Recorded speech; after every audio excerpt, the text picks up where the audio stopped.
Bonjour! Depuis tantôt, je me prépare à recevoir de la visite ce soir. Puis, ce que j'ai le goût de partager avec le titre du poulet garroché, c'est une bonne vieille recette que j'adore faire pour me simplifier la vie quand je reçois des gens. Parce que recevoir, c'est plaisant, c'est agréable. Puis, pour que ça le reste, ben, il faut s'enlever des stress. C'est le fun, ça rime. Fait que l'histoire du poulet garroché, c'est... J'essayais de trouver dans les recettes, quand j'ai commencé à faire à manger, il y a longtemps, j'avais 19 ans quand je suis arrivée avec mon chum puis que j'ai fait mon premier poulet brûlé. Je vous conterai ça une histoire, une autre fois. Et bon an, mal an, au travers des années, j'ai trouvé différentes façons de faire du poulet, toujours trop compliqué. Donc, j'ai décidé de faire un poulet garroché puis de voir ce que ça donnait parce que, au travers des enfants à l'école, de la job avec laquelle j'arrivais tout le temps à la dernière minute, que je partais tard, donc j'ai pas le temps de faire à souper, j'ai trouvé que le poulet garroché était franchement intéressant, savoureux, chaleureux, me permettait d'avoir un souper santé, agréable. Ça me donnait du bouillon par après pour faire des soupes, faire autre chose. Puis c'est comme un essentiel. Donc, le poulet garroché, il a vu le jour un matin avant d'aller travailler que je m'étais sorti un poulet qui n'avait pas fini de décongeler, que j'avais pas le temps de vider, que clairement, j'avais pas le temps de le préparer, mais il fallait que je le cuisine. Donc, pour le cuisiner, le poulet congelé, je l'ai mis dans la casserole, j'ai parti le four, j'ai programmé ça, j'ai mis tous mes restants du frigidaire, de légumes, de patates, de carottes, d'oignons qui traînaient dans ça. J'ai garoché les épices, tu sais, les fonds de peau d'épices qui tressent puis que tu sais pas quoi faire avec. Je les ai garochés dedans. Donc, un poulet congelé, des restants de légumes que tu sais pas quoi faire dans ton frigo, puis écouler les restants d'épices qu'on finit jamais par finir ou qu'on sait pas quoi faire avec. Fait que le poulet garroché a donné une super belle surprise, c'est-à-dire, au retour du travail, une odeur dans la maison. Un plaisir d'avoir un bon souper réconfortant, chaud, prêt à mon arrivée. Puis, ça me rappelle que cette simplicité-là a fait du bien, mais on y pense rarement de le mettre dans notre quotidien. Fait que le partage de la recette de poulet garroché, bien, je vais vous le montrer parce qu'aujourd'hui, à cause que la chasse vient de finir, on a énormément de carottes, des carottes à chevreuil, qui sont disproportionnellement trop grosses, mais très savoureuses. Puis, elles sont pas parfaites, on s'en fout, mais on en a en quantité, puis elles vont se gaspiller. Je vais partir de mon chaudron, je vais vous montrer que ça a l'air un poulet congelé, garroché. Donc, j'utilise cette grosse casserole-là, qui était la favorite de ma belle-mère, Jocelyne. Merci beaucoup. Et à l'intérieur, j'ai une amie qui fait des beaux poulets. Donc, je le sors du sac, je le rince un peu à l'eau froide, je vérifie s'il reste des petits poilus. Puis là, je vous confirme, là, il est congelé bien dur, OK? Il est congelé bien dur. Puis, pour ceux et celles qui vont se poser la question, ben moi, mon amie, elle est vide. Donc, j'ai pas le cou, j'ai pas les abats, tout ça. Mais, je vous confirme que le poulet garroché, qui est l'initiale de cette recette-là. Ah là, j'ai une balayeuse qui se promène. Attendez-moi un instant.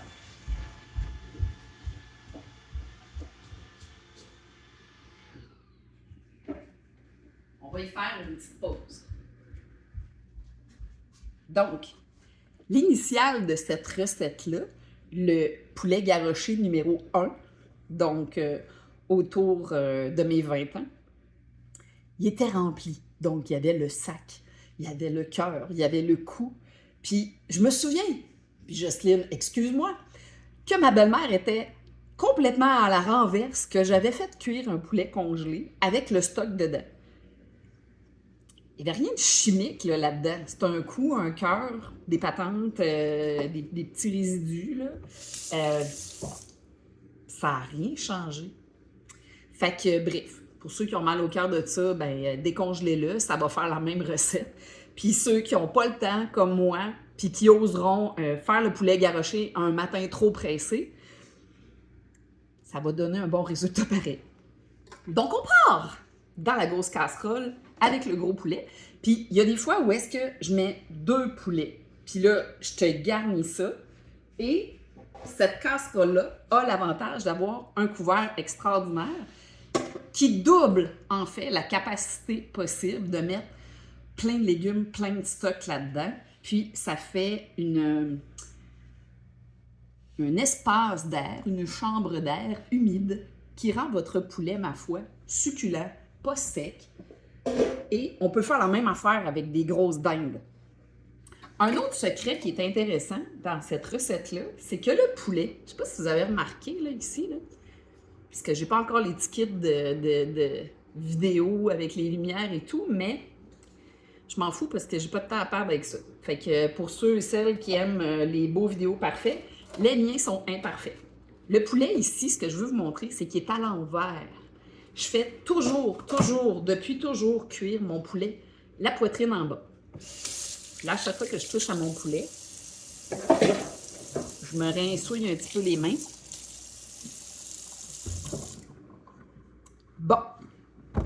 Donc, congeler la poitrine en bas dans un grand chaudron, le plus grand que vous avez, parce qu'on va y mettre, là, il est 10h30 du matin. Si je l'avais mis plus tôt, ça n'aurait rien changé. J'aurais pu programmer mon four pour le partir entre 10h et 11h et revenir pour le souper vers 5h, 6h. C'est à peu près ça le timing. Il n'y a pas de timing parfait, là. Ça va être dans une genre de mijoteuse, une grosse mijoteuse au four. Donc, le temps, si vous êtes pressé le matin, puis genre, vous partez travailler, puis il est 7h, bien, apprenez à programmer votre four, parce que c'est sûr que si vous le partez à 6h, puis vous revenez à 6h du soir, 12h, c'est un petit peu trop. Fait que ça se programme des fours aujourd'hui. Donc, on met un délai, puis on part ça vers 10-11 heures. Ça dépend si vous arrivez vers 5-6 heures. Moi, j'attends la visite ce soir pour souper. Puis, habituellement, autour de 5-6 heures, bien, le poulet, il est prêt. Bon, là, il y avait la balayeuse. Là, il y a la laveuse. Attendez un peu.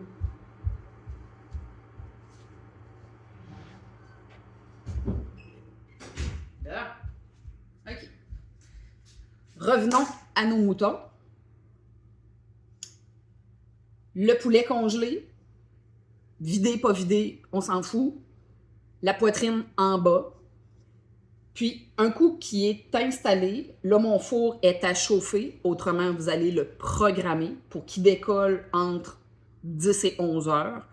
Ça a besoin d'un 5-6 heures, un poulet congelé, pour que la carcasse, elle s'ouvre. Moi, quand j'ai terminé, là, puis que je suis prête à le servir pour souper, là, tous les os se défont.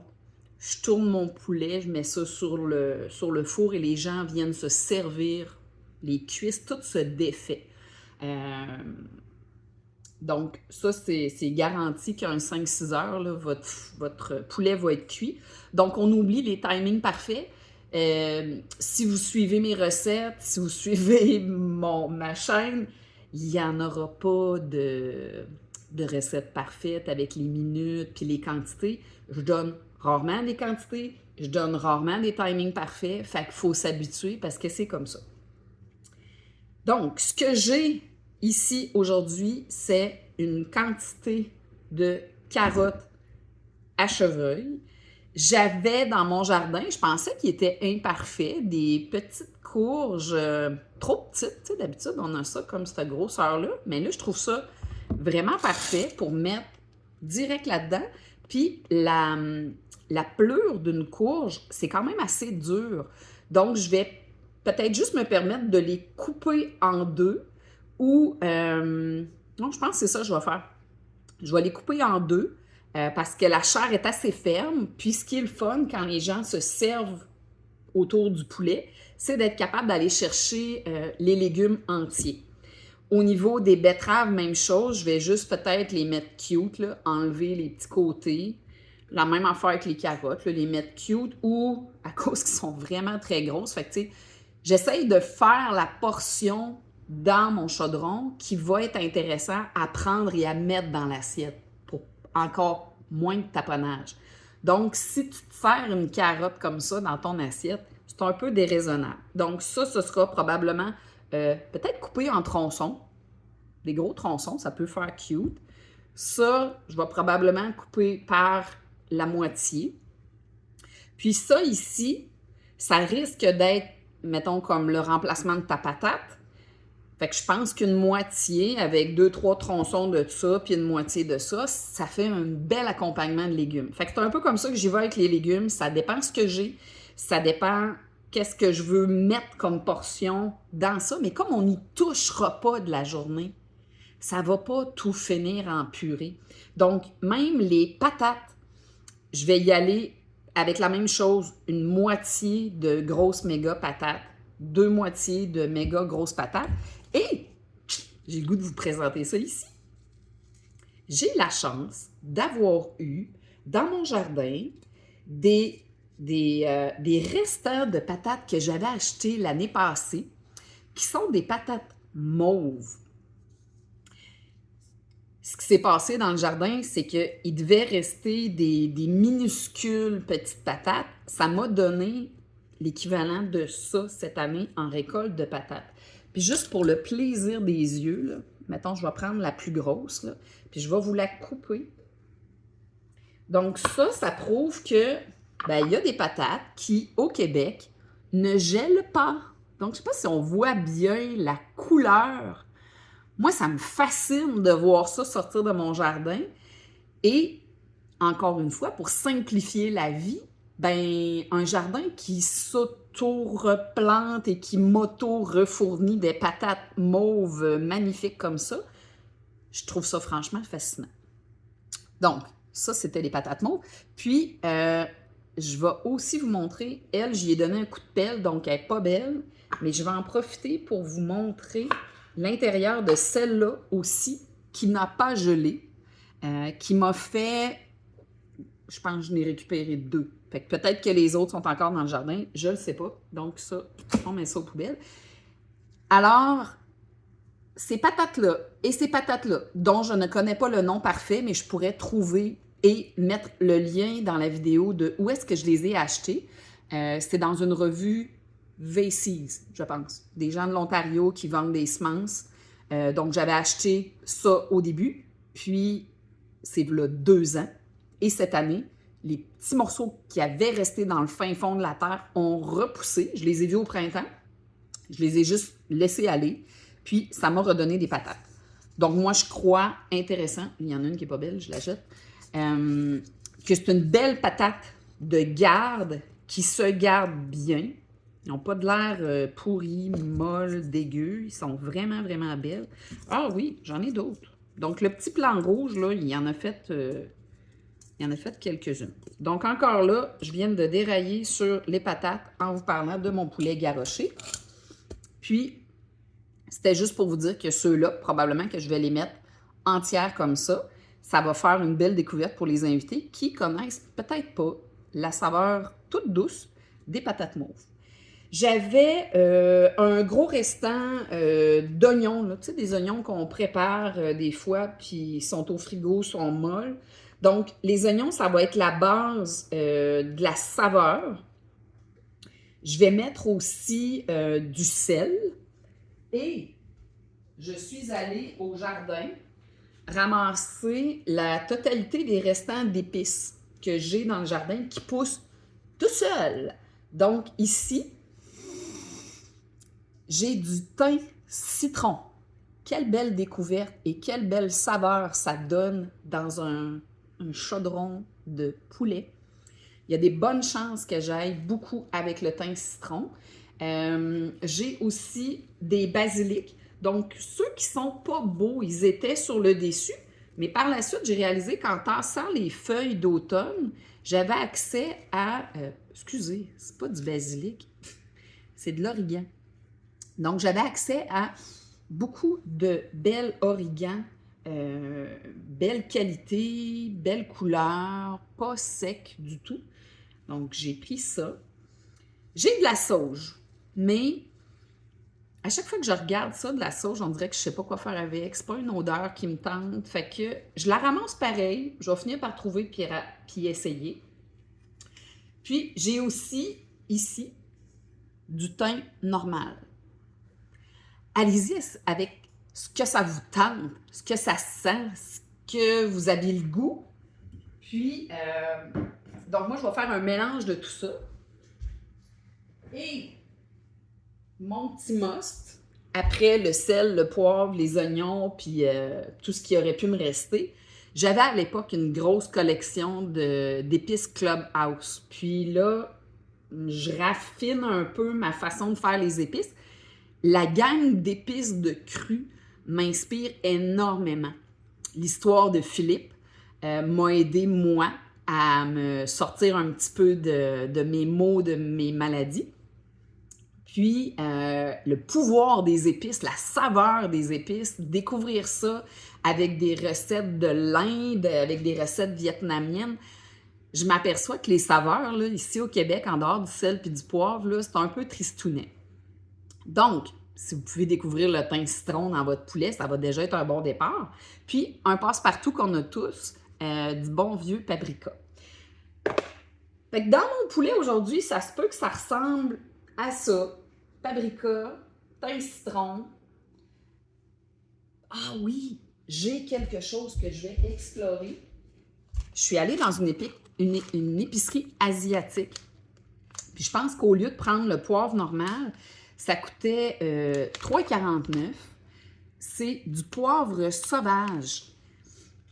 Tu sais, ici, on a le poivre boréal, là, mais j'arrive jamais à trouver le vrai poivre boréal ici dans mon coin. Donc, quand je suis allée m'acheter des rouleaux, oh, belle petite saveur parfumée. Fait que je pense qu'aujourd'hui, je vais oser ça. Ça va faire différent. Donc, paprika, poivre, sel, le thym citron, puis l'origan qui reste au jardin. Ça va être ça aujourd'hui. Avec les oignons, les légumes, tout ça dans le poulet. Fait que ici, on va montrer la suite de l'organisation. On va mettre ça ici. Puis vous allez voir comment c'est simple de garnir ça. Regarde ça, les couleurs. Oh, c'est magnifique. C'est magnifique. Je ne vous montrerai pas toute la préparation du poulet, mais je veux juste vous montrer à quel point moi, je suis comme une passionnée de la couleur puis des saveurs. Même si je n'ai pas de recette, ça me fait vibrer. Regarde, les carottes, tantôt, j'ai dit en tronçon, mais je trouve que c'est beau comme ça. Fait que je vais les faire comme ça. Fait que je vais continuer à m'émerveiller des couleurs qu'il va y avoir dans ma chaudronnée. Hein, des fois, j'aime ça. Je vais tout mettre mes légumes durs. Puis, par la suite, je vais mettre les oignons, les épices. Puis, dans le fond de ce gros chaudron-là, peut-être truc intéressant que je n'ai pas dit au début, mais qui est vraiment important, je vais mettre environ ici d'eau. Donc, la moitié, pas plus, parce que lui, en décongelant, il fait du jus, puis le jus a tendance à monter. Donc, un coup qu'on va avoir mis la totalité des légumes, le poulet va être dans le centre, on va mettre les oignons sur le dessus, les épices sur le dessus. Je vais mettre de l'eau jusqu'à la moitié, pas plus. Ça va être à 325 toute la journée. Ça va être couvert. Si votre poulet il est plus gros, plus petit, c'est pas grave. Si vous avez besoin de l'attacher pour que ça tienne, tu sais, des fois quand j'en mets 2, il faut que j'attache ça avec de la broche pour que ça tienne. Donc, brièvement, je pense que j'ai fait le tour du poulet congelé. Qu'est-ce que je mets dedans? Comment que je place mes épices? Combien que je mets d'eau? Je fais ça cuire toujours à 325. Jamais moins. C'est une question de technique de cuisson. Un poulet, on ne fait pas ça en bas de 325, point final. Si tu es plus pressé, tu peux le monter un peu. Fait qu'il n'y a pas de degré de cuisson précise pour un poulet au four. C'est un peu comme un poisson au four. Des fois, ça dépend de la vitesse à laquelle tu veux que ça cuise. Parenthèse, cette semaine, il fallait que je fasse des frites de petites patates, là, puis j'étais pressée, fait que j'ai mis le four à 475. Puis des fois, je peux le faire à 425. Puis il y a des choses comme ça qui sont pas hyper importantes, mais qu'on voit dans les recettes, qu'on s'attarde à des détails comme ça. Puis la quantité d'ingrédients, la quantité de sel, la quantité de poivre, vous n'aurez jamais ça dans mes recettes. Parce que je pense qu'on peut tous faire confiance qu'un jour, il y a des gens qui ont créé des recettes, pas de recettes. Fait que c'est un peu ma signature. Des recettes, pas de recettes. Sur ça, je vous souhaite une super belle journée.